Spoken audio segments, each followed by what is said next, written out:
Glória a Deus. Que presença maravilhosa do Espírito aqui em nosso meio, né, irmãos? Vontade é ficar fluindo aqui nesse ambiente, né? Conduzindo a Ele a adoração, contemplando a sua glória e a sua beleza. Eu quero convidar você, estando em pé, que abra comigo a sua Bíblia.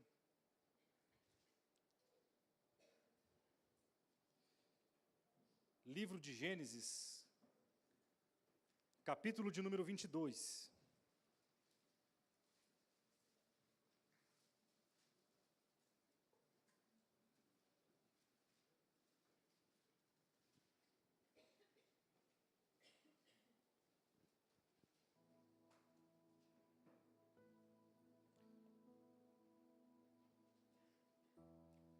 Gênesis, capítulo de número 22, vamos iniciar a leitura a partir do versículo 1.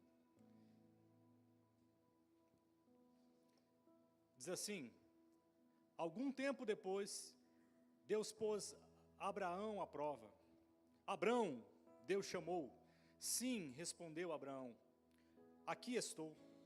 Deus disse: tome seu filho, seu único filho Isaque, a quem tanto ama, e vá à terra de Moriá.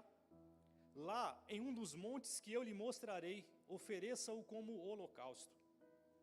Na manhã seguinte, Abraão se levantou cedo e preparou seu jumento. Levou consigo 2 de seus servos e seu filho Isaque.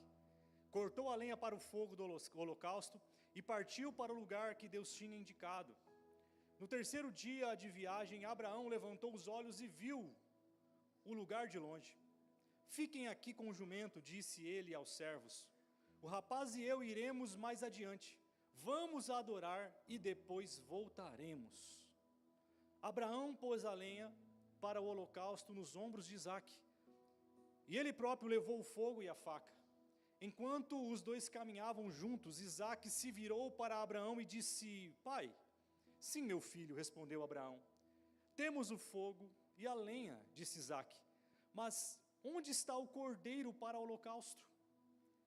Deus providenciará o cordeiro para o holocausto, meu filho, respondeu Abraão. E continuaram a caminhar juntos. Quando chegaram ao lugar que Deus havia indicado, Abraão construiu um altar e arrumou a lenha sobre ele. Em seguida, amarrou o seu filho Isaque e o colocou no altar sobre a lenha. Então pegou a faca para sacrificar o filho. Nesse momento, o anjo do Senhor o chamou do céu: Abraão, Abraão! Aqui estou, respondeu Abraão. Não toque no rapaz, disse o anjo. Não lhe faça mal algum. Agora sei que você teme a Deus de fato. Não me negou nem mesmo seu filho, seu único filho. Então Abraão levantou os olhos e viu um carneiro preso pelos chifres num arbusto. Pegou o carneiro e ofereceu como holocausto em lugar do filho. Abraão chamou aquele lugar de Javé-Jirê, ou Jeová-Jirê. Até hoje as pessoas usam esse nome como provérbio. No monte do Senhor se providenciará, o monte do Senhor proverá. Então o anjo do Senhor chamou Abraão novamente do céu. Assim diz o Senhor: uma vez que você me obedeceu e não me negou nem mesmo o seu filho, seu único filho, juro pelo meu nome que certamente o abençoarei, multiplicarei grandemente seus descendentes, e eles serão como as estrelas no céu e a areia na beira do mar.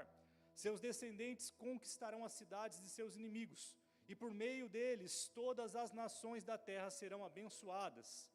Tudo isso porque você me obedeceu. Então voltaram até onde os seus servos estavam e partiram para Berseba, onde Abraão continuou a morar. Até aqui. Pode se assentar, fique à vontade.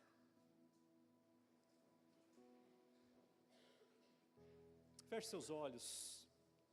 Senhor, nós te agradecemos e louvamos teu nome, Pai, pela sua graça, pelo seu amor, pela sua misericórdia, Pai.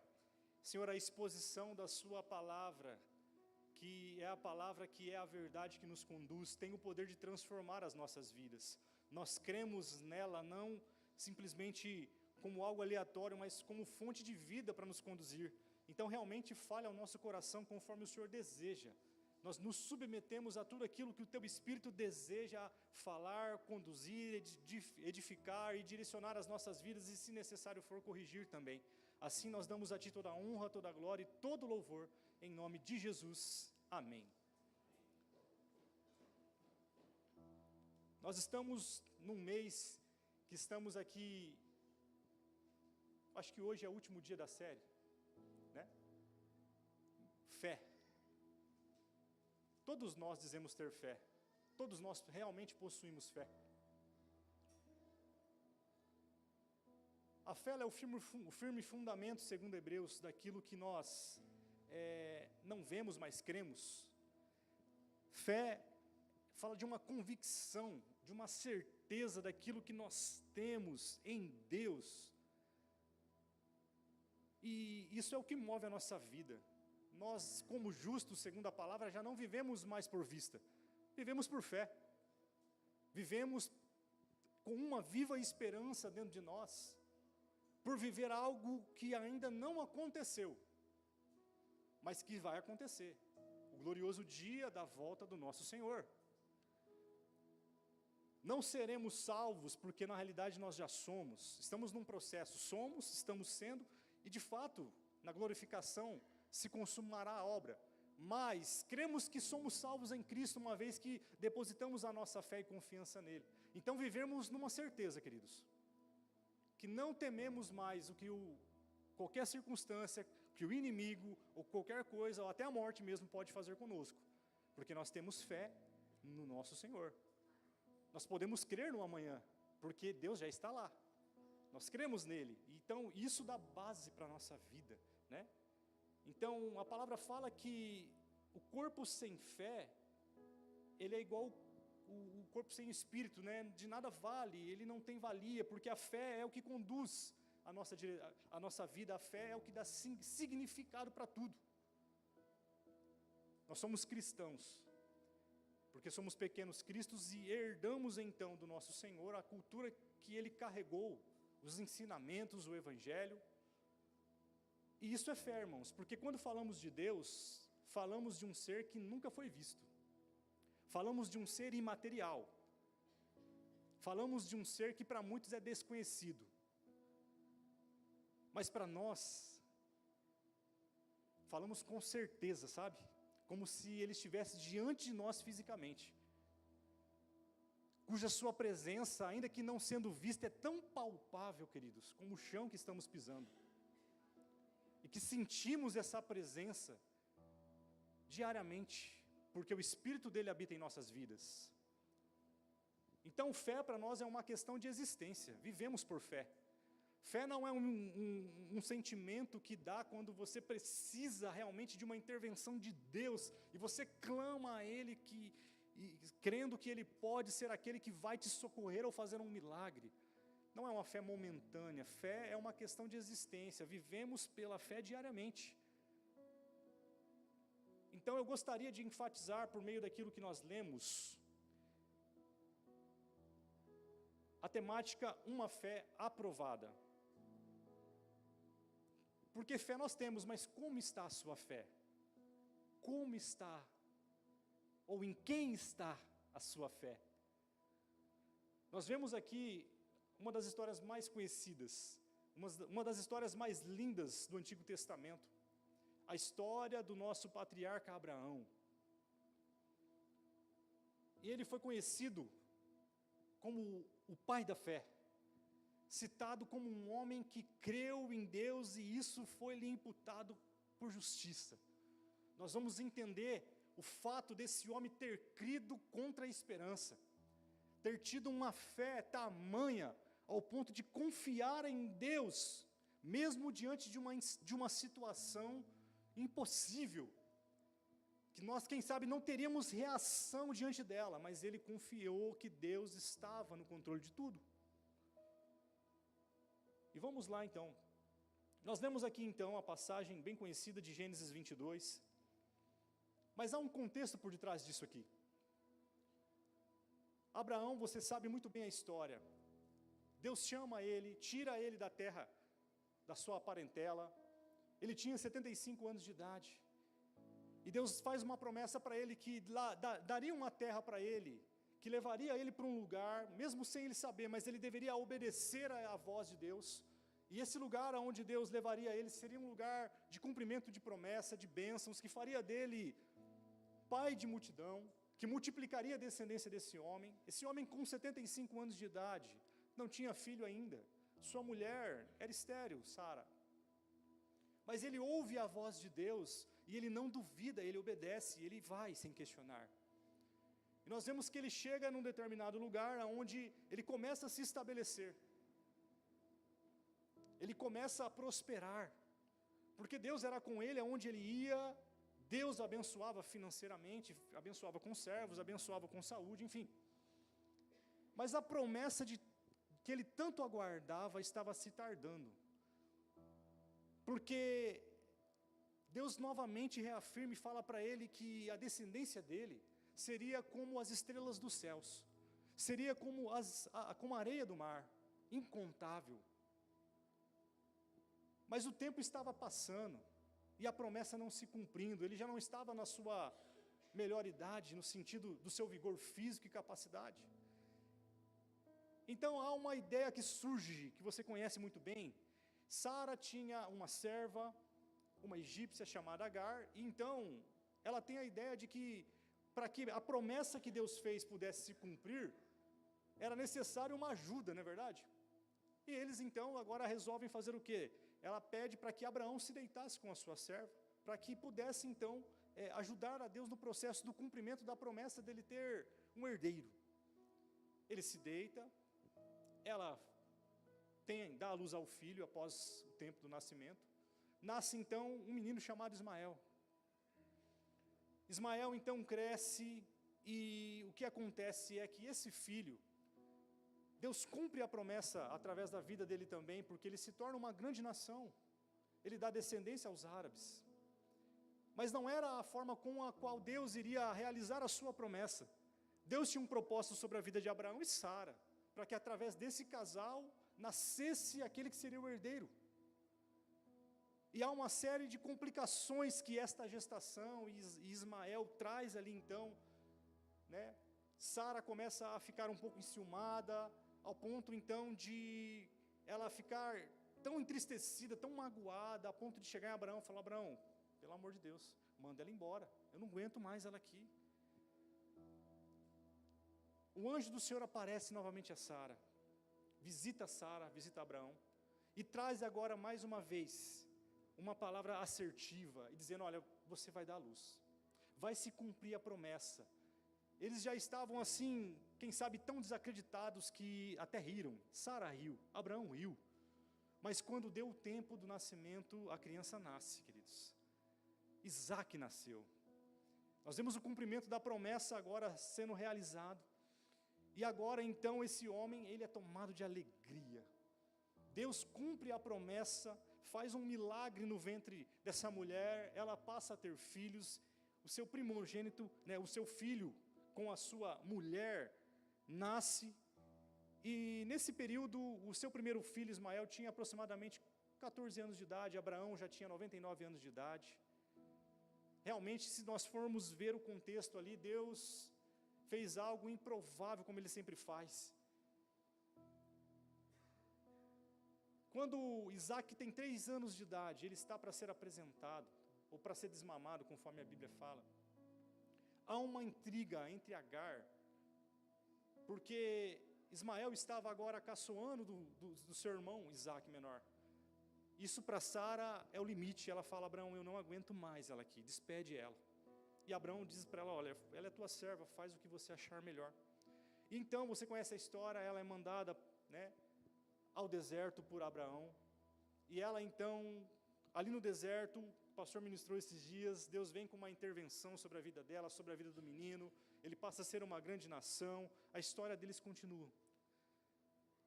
E aí então, voltamos para a história agora de Abraão, Sara e Isaac. Isaac cresce, a Bíblia não relata quantos anos Isaac tem, mas fala que um dia, Deus se apresenta a Abraão. Abraão, eu acredito que estava vivendo um dos seus melhores dias, porque o cumprimento da promessa, Deus fez sobre a vida dele. Tudo aquilo que Deus disse que havia de fazer, Ele fez. Ele tira ele da sua terra, Ele dá o filho, né? Deus o abençoa com prosperidade, com posses, com servos, enfim. Mas o coração de Abraão, de algum modo, já não estava da mesma forma antes do filho ter nascido. O filho da promessa, Isaque. Deus o visita, e aí então a palavra nos diz que depois de algum tempo, Deus chama Abraão, e é enfático aqui a declaração, ou o que é colocado no texto como Deus pôs Abraão à prova. Deus chamou Abraão e falou: Abraão, sabe o seu filho Isaque? E há uma ênfase aqui dizendo o filho, teu único filho, o filho a quem tu amas. Eu quero, Abraão, que você vá à terra de Moriá. E lá na terra de Moriá, você e seu filho, você vai oferecer ele em sacrifício. Faça um holocausto e ofereça o seu filho em sacrifício a mim. Irmãos, eu parei para analisar aqui o pedido que Deus faz a esse homem. E eu falei: Senhor, eu creio em Ti. Tu és o motivo da minha vida, mas eu acho que eu não teria essa obediência, Pai.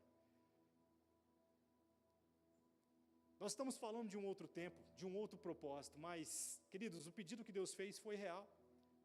Nós estamos falando de uma história verídica que aconteceu com esse patriarca. Deus aparece e fala para ele o seguinte: eu quero que você literalmente mate seu filho. Deus estava provando esse homem para ver até onde vai a obediência dele. Ele era alvo das bênçãos de Deus. Deus, ele era confiável para Abraão, porque tudo aquilo que Deus disse que iria fazer, Deus fez. E o interessante é a postura que Abraão tem, irmãos. Porque ele poderia muito bem não dar ouvidos a essa voz. Ele poderia muito bem falar: Senhor, pelo amor de Deus, ou pelo amor do Senhor, que pedido é esse? Olha que interessante, o Senhor me faz uma promessa dizendo que eu vou ser pai de multidão, não é verdade? Que a minha descendência vai povoar a terra e nela vai ser abençoada todas as famílias. E agora, o Senhor me pede que eu entregue aquele que é a semente, que vai multiplicar essa descendência. Senhor, não estou entendendo nada. E queridos, ele não questiona nada. A palavra diz o seguinte, que na manhã seguinte, Abraão se levanta cedo, prepara o seu jumento, chama 2 de seus servos e seu filho Isaque. Ele corta a lenha, ele prepara tudo certinho para que o altar fosse preparado no lugar, e ele vai, queridos. Olha a obediência desse homem. Isso fala de uma fé sem questionar. Isso fala de uma fé que não mediu as consequências daquilo que Deus o pediu ali. Ele somente ouviu a voz e tinha certeza que era a voz de Deus e falou: eu vou obedecer. E ele foi, queridos. O interessante é que Abraão poderia ter desviado o caminho. Deus, ele se apresenta a Abraão e fala para ele: vai para o lugar que eu vou te mostrar. Da mesma forma como ele se apresentou a primeira vez, quando ainda Abraão estava na casa dos seus pais. Deus não disse todos os detalhes daquilo que havia de acontecer nessa viagem. Deus apenas disse para ele o quê? Vai. Vai que eu vou te mostrar. Eu aprendo aqui o seguinte, uma lição bem importante. Deus, Ele tem o seu modo de agir e de fazer as coisas. E a maioria das vezes nós não entendemos a forma dele agir. A maioria das vezes, queridos, parece ser muito diferente, parece não fazer sentido as direções e as ordens de Deus para as nossas vidas. E o que Deus muitas vezes quer é obediência. Ele não quer que nós entendamos, entende? Porque às vezes Ele nos pede que façamos algo que é de acordo com a vontade dEle, mas que não é a nossa vontade. Eu acho que a maioria das vezes é assim. E aí a gente vai questionar o porquê, porque não dá, porque tem circunstâncias que não vão dar certo, e Deus quer a obediência. Abraão não questiona, ele poderia ir para qualquer direção contrária, queridos. Poderia fazer como Jonas, ir para Tarsis em vez de Nínive, não é verdade? Não. Ele se submete a essa voz, mesmo não fazendo sentido para ele. Ele confiava na voz que estava direcionando ele. E ele vai, sem saber de fato a direção. Eu aprendo também que Deus é um Deus que vai se revelando no processo. É um Deus que não traz pronto a receita das coisas como vão acontecer, entende? Ele se apresenta aos discípulos quando eles vão atravessar o mar da Galileia, ele diz, olha, nós vamos para o outro lado. Agora o que vai ter no meio é uma surpresa. Vocês estão crendo que vai chegar do outro lado? Só permanece no barco.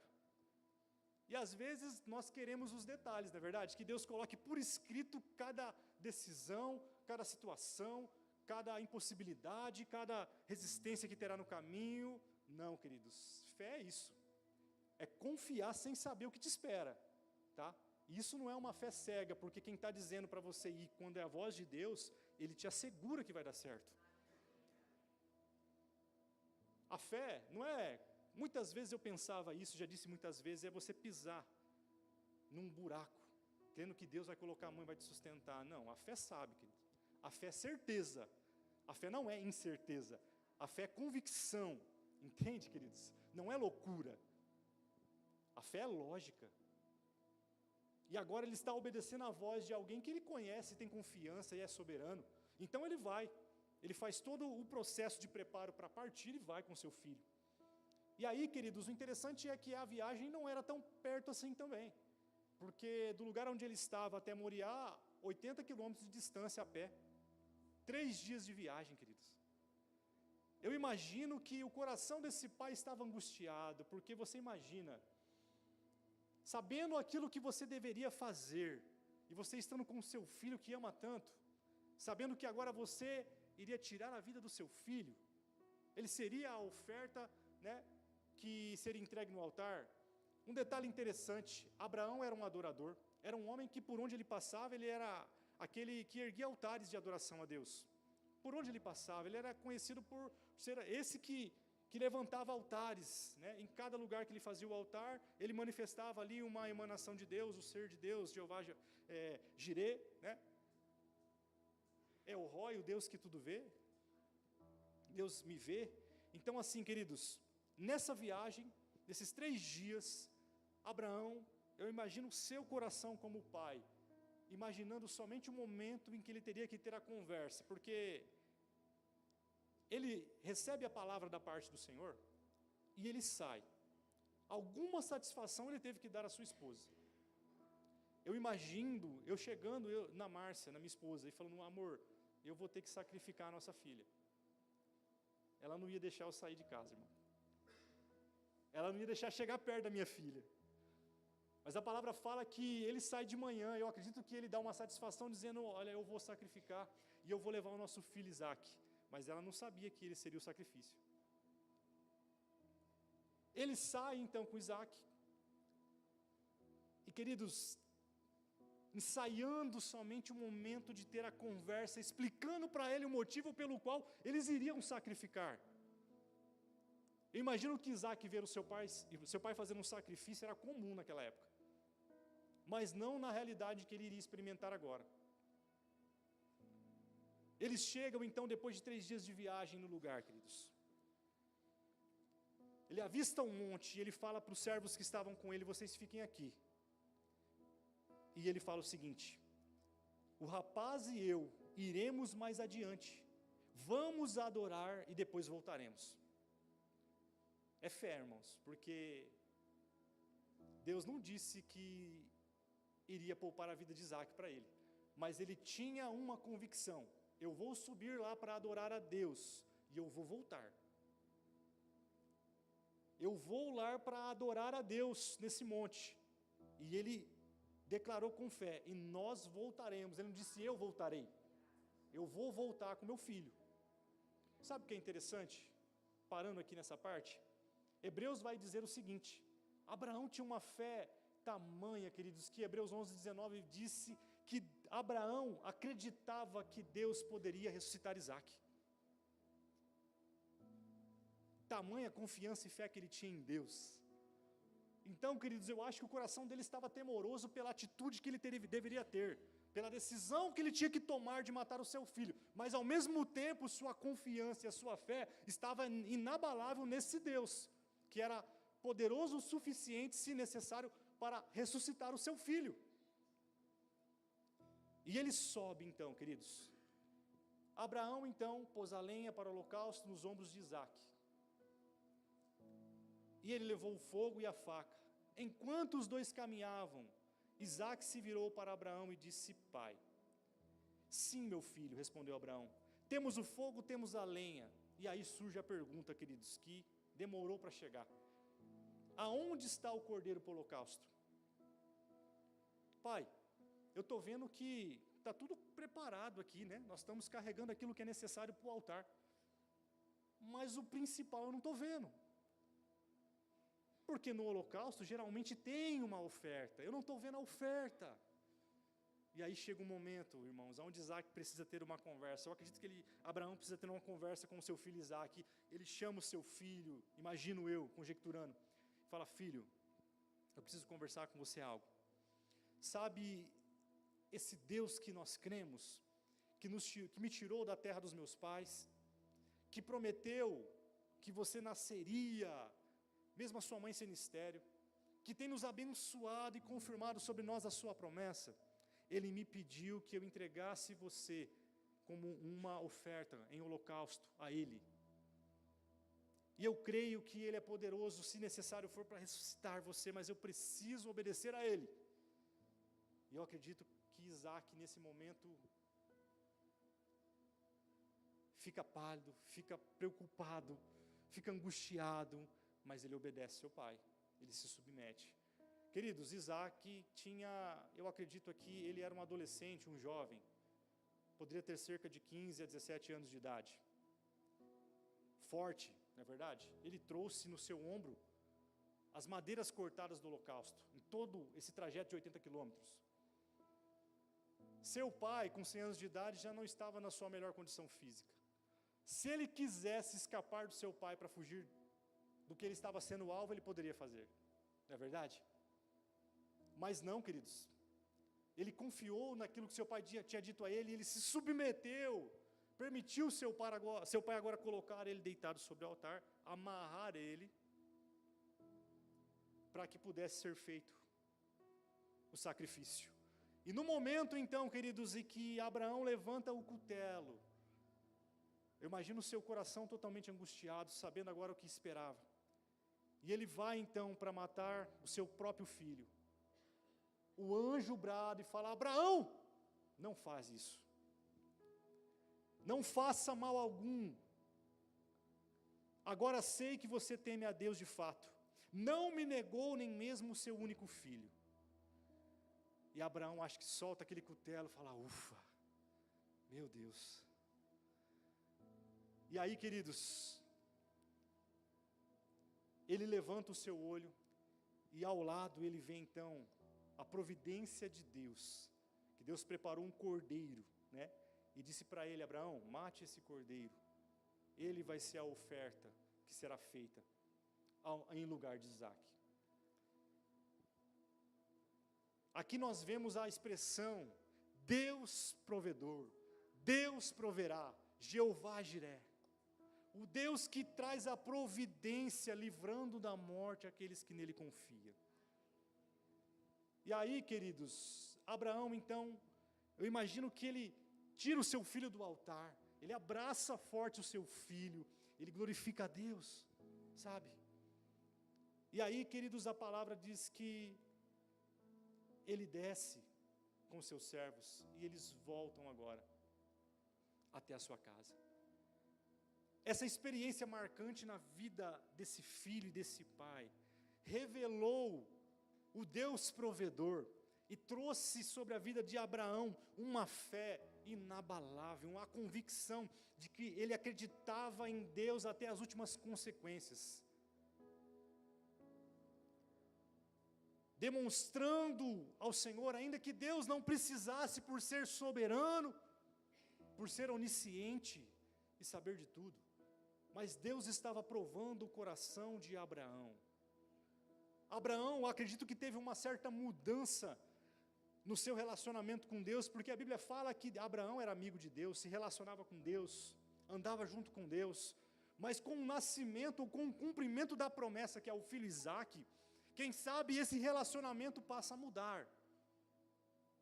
Porque agora ele acaba desfrutando daquilo que é a bênção, e de algum modo, acaba se esquecendo daquele que é o abençoador. Então, quando Deus pede a Abraão para que sacrifique seu filho Isaque, Deus não queria Isaque, Deus queria Abraão de volta. Nunca foi sobre Isaque, foi sobre Abraão. Deus queria de volta o coração do homem que se relacionava com ele, antes de ter aquilo que foi o cumprimento da promessa. E aqui, queridos, eu aprendo uma lição. Esse Deus abençoador, Ele é generoso e Ele nos dá tudo aquilo que é necessário para a manutenção da nossa vida, e muitas vezes até mais. A questão é que muitas vezes nos deixamos levar pelas bênçãos, e nos esquecemos do abençoador. Desfrutamos daquilo que Ele nos prometeu, e quando isso vem e é chamado à existência, parece que muda o nosso relacionamento, porque agora a nossa inclinação está voltada as nossas atenções para as bênçãos que Ele nos dá, e muitas vezes Ele acaba ficando num segundo plano no nosso relacionamento. Essa história nos mostra que Deus deve ser a nossa prioridade. Ele não deve ser o primeiro somente, Ele deve ser o único em nosso coração. Na nossa vida só existe um altar, e muitas vezes nós colocamos coisas nesse altar sem saber. Muitas vezes não são coisas, não são pessoas, mas o nosso próprio ventre é o nosso próprio Deus. Nossa própria vontade prevalece, porque o que Deus pediu para esse homem aqui foi uma renúncia que ele deveria fazer. E quem sabe, quem está aqui hoje sendo ministrado, como eu e você está, Deus quer revelar qual é o Isaque que você precisa entregar, para que o seu coração volte a ser totalmente dele. Eu entendo que há pessoas que se perdem no processo porque foram abençoadas e ali acabam esquecendo a ordem dos fatores, se relacionando e desfrutando mais das bênçãos do que o abençoador. Mas de outro lado, há pessoas que não desfrutam de um cumprimento de promessa e bênçãos da parte desse Deus, porque se Deus permitir acontecer, Deus sabe que o coração vai se perder. Então, enquanto Ele não for a sua prioridade, for o primeiro no seu coração, queridos, muitas coisas estão presas e não podem acontecer na sua vida. E não é que Deus está preparando, Deus já está preparado, como o pastor sempre diz, com tudo aquilo que é necessário para você. É que nós não estamos prontos. E se Ele liberar isso, querido, nosso coração se perde. Ele prefere nos ter sem as bênçãos do que dar as bênçãos e perder o nosso coração. Abraão é o exemplo de alguém que teve a capacidade de renunciar o que tinha de mais precioso por amor a esse Deus.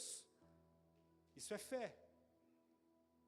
Fé não é dizer que cremos em Deus somente.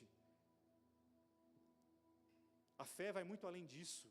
Não é algo experiencial, não é algo emotivo. A fé não tem base nos sentimentos. A fé ela é uma decisão convicta. É algo que você tem certeza de você dar a sua vida por amor agora a um propósito que você está vivendo. Independente do que te custe, independente do que você tenha que enfrentar. Isso é fé. Essa é a fé que nós devemos carregar. A fé no Cristo, naquele que é verdadeiro, naquele que conhecemos, que nos salvou e que aguardamos a sua volta. Então, em nome de Jesus, que o seu coração seja tocado hoje por essa palavra. Irmãos, fique tranquilo, isso foi específico para a vida de Abraão. Deus não vai pedir o seu filho. Deus não vai pedir para você sacrificar um altar a Ele, até porque isso não é mais necessário, porque o Cordeiro perfeito já foi sacrificado no meu e no seu lugar. Isso no Antigo Testamento é a palavra que mais escancara a redenção, o plano substitutivo de Cristo como um Cordeiro perfeito, assumindo o lugar meu e seu. Mas de algum modo, existem alguns Isaques em nossas vidas que vão precisar ser colocados em altares, ou ser colocados diante do Senhor para serem renunciados, para que assim possamos demonstrar ao Senhor que Ele é a prioridade da nossa vida. Isso exige fé, queridos. Sabe o que é interessante para nós partirmos para o encerramento? Isaac tipifica Jesus. Aqui no Antigo Testamento o Evangelho está sendo pregado, e Deus já anunciando a sua paixão. Olha que interessante, assim como Jesus veio e andou com o Pai e disse: eu e o Pai somos um. Isaac andou junto com seu pai, sendo obediente a ele em tudo, não é verdade? Cristo também obedeceu seu pai em tudo.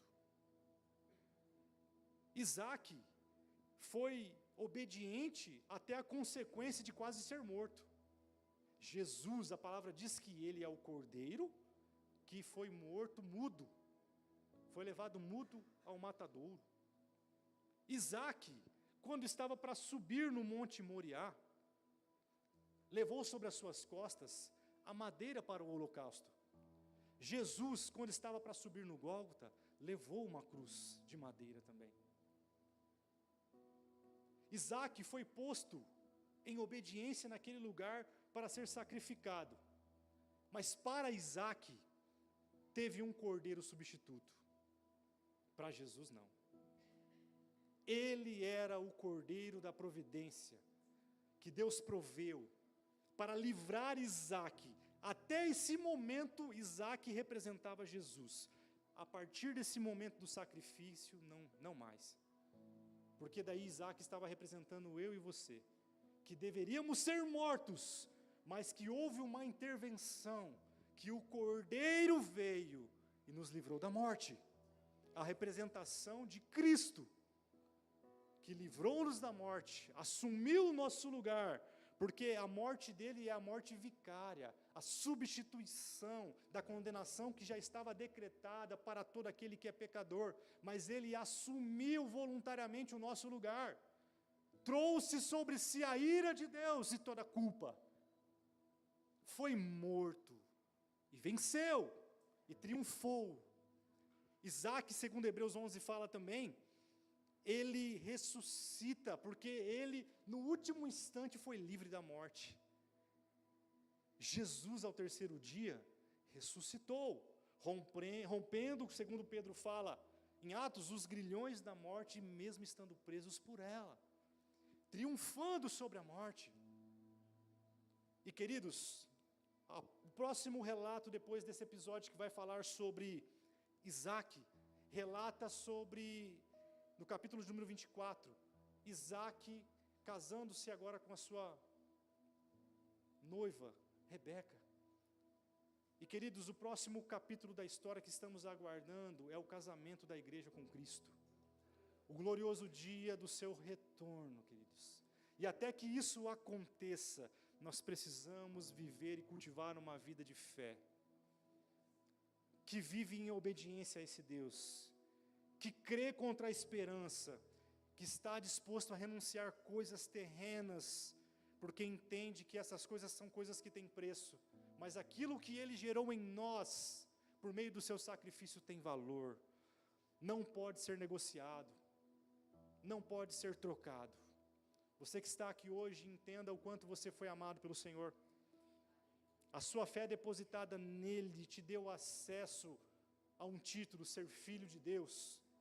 E isso é acima de qualquer autoridade terrena que você pode receber e qualquer reconhecimento. Mas para que você viva como um filho de Deus, você precisa viver pela fé em Deus, honrando o sacrifício desse cordeiro que assumiu o seu lugar, e crendo que Ele pode fazer as mesmas coisas que fez no passado, ainda hoje, sobre a sua vida, sobre a sua família, sobre os seus planos. Ele é um Deus cumpridor de promessas, como Ele fez com Abraão, Ele faz hoje também.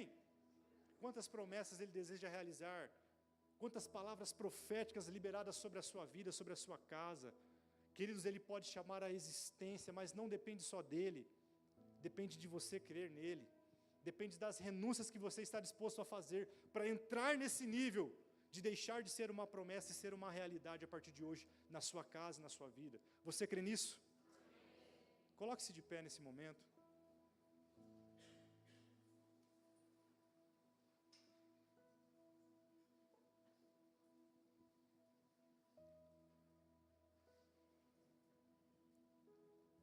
Abraão, considerado o pai da fé,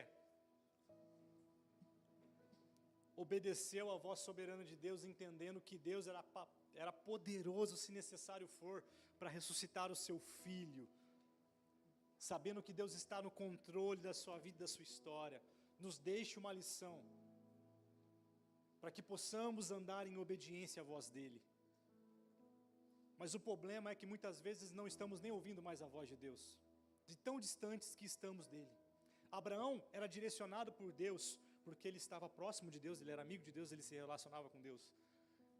Você que está longe, há um convite do Senhor para que você se aproxime dEle hoje, para que você possa começar a ouvir a voz dEle, para que você possa começar a se relacionar com Ele, começar a ter experiências profundas, coisas que você nunca viveu. Ele deseja mudar a sua história, se você crer. Realmente deixe Ele conduzir a sua vida, pare de viver pelas suas próprias convicções, por aquilo que você acha.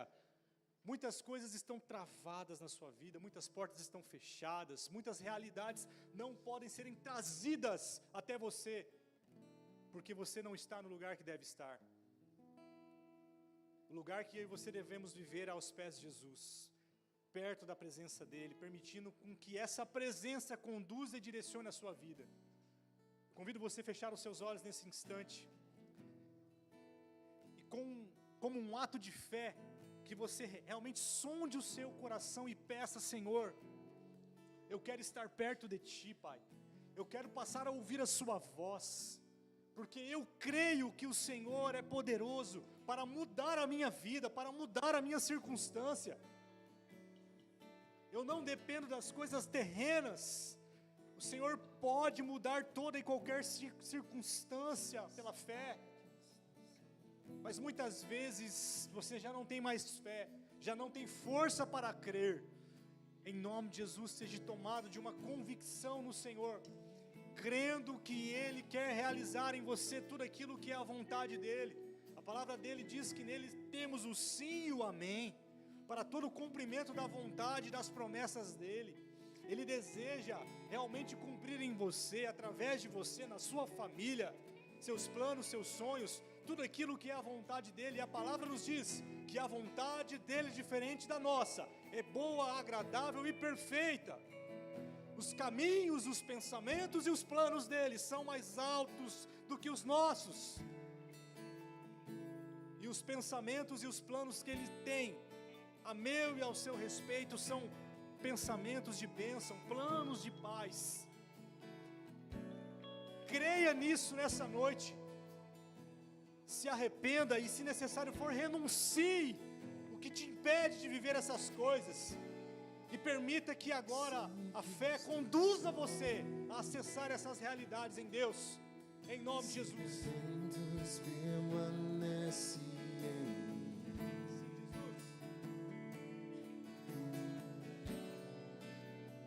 E os teus ouvidos estão sensíveis para ouvir meu clamor. Posso até chorar,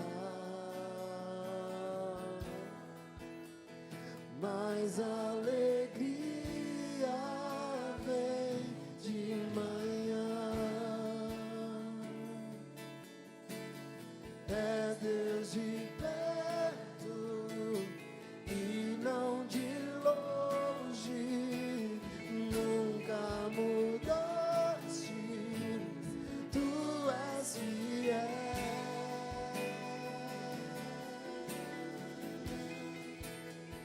Deus de aliança, Deus de promessas, Deus que não é homem pra mentir. Tudo pode passar, tudo pode mudar, mas Tua palavra vai se cumprir.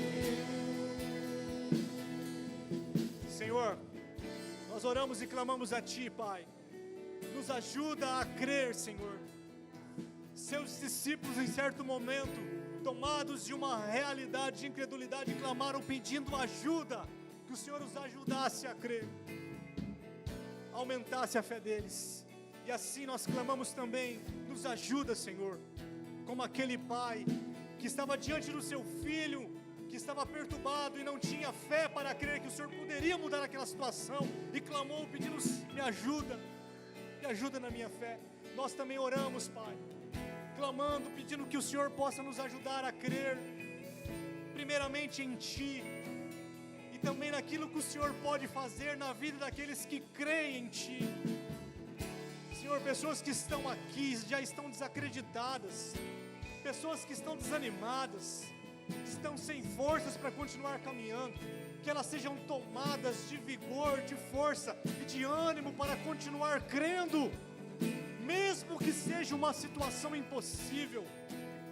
Se revela a essa pessoa hoje como o Deus Jeová Jireh, o Deus provedor, que provê em todas as áreas e que se revela nos momentos mais improváveis. Em nome de Jesus, fortalece aquele que está cansado, levanta o que está caído, realmente enche com a sua presença aquele que está vazio, e nos torna acima de tudo a dar a alegria da tua salvação, e a certeza de vivermos como salvos, filhos, e desfrutarmos dessa realidade, vivendo pela fé para a sua glória. Em nome de Jesus, Pai. Aquele que está aqui ainda não teve a experiência contigo, que não entendeu esse plano maravilhoso, que o Senhor, como um cordeiro, foi levado mudo e substituiu o nosso lugar de condenação, para que assumíssemos um lugar de sermos filhos de Deus e salvos. Se revela essa pessoa também, alcance o coração dela, que ela possa permitir com que a sua vida seja conduzida pelo Senhor, pelas direções da sua palavra, em o nome do Senhor Jesus, Pai. Nós oramos assim, Pai, cremos em Ti, Pai, o Senhor é fiel. Aleluia. Posso enfrentar o que for, Declare isso. eu sei que lutar por mim, seus planos não podem ser frustrados, e a esperança está nas mãos do grande eu sou. Meus olhos vão ver o impossível acontecer.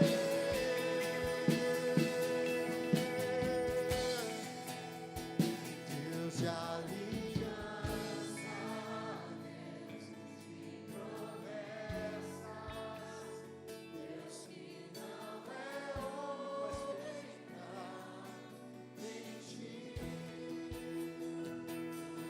Tudo pode passar, tudo pode mudar, mas tua palavra vai cumprir. Aleluia. Se você crê nesse Deus do impossível e que Ele está renovando a sua fé nessa noite, convido você a erguer as suas mãos e aplaudir o nome dEle, em nome de Jesus.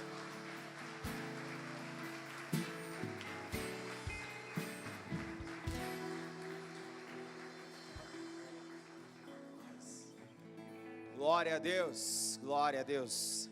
Você foi abençoado? Amém? Como está a sua fé na aprovação? Está sendo aprovada? Aleluia, fala para as pessoas do seu lado, como está a sua fé na aprovação?